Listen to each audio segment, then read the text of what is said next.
Hi guys, ni ako sa among loan kay nakita ko mga sagbot sa atong pananaw, pero di ay pwede siyang gulayon. So karon samtang dili pa mag grass cutter akong asawa, ako ni sila i harvest para ako ni gisahon or saguran ako munggos. So, mauha na ko.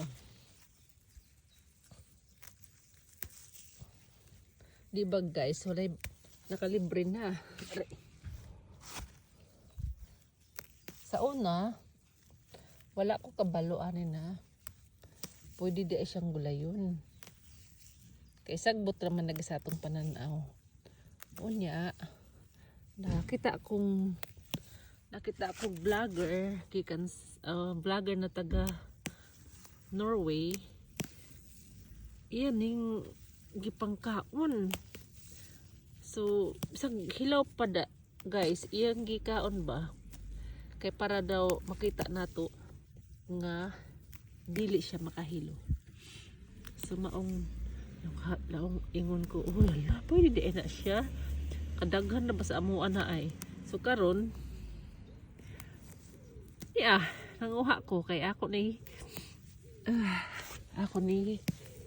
ugma gisahon or lapuhan. Daghan na. Humot ba kaayo? So, nindot ni kay mga bata pa, dili pa kong mga gulang ba na mga sagbot.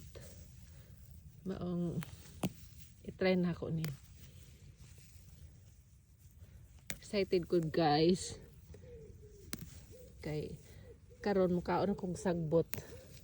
Kay ang sagbot di ay naay daghay mga benefits.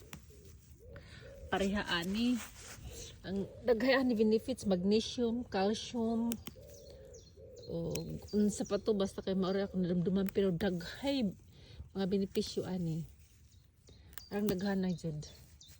Bisan tan-awon pa ninyo sa internet. Ang pangalan niya ay horse weeds. Horse nakabayo ba? So, maako na siyang gi-picturean. Ug ako gipa-identify sa ako apps na pang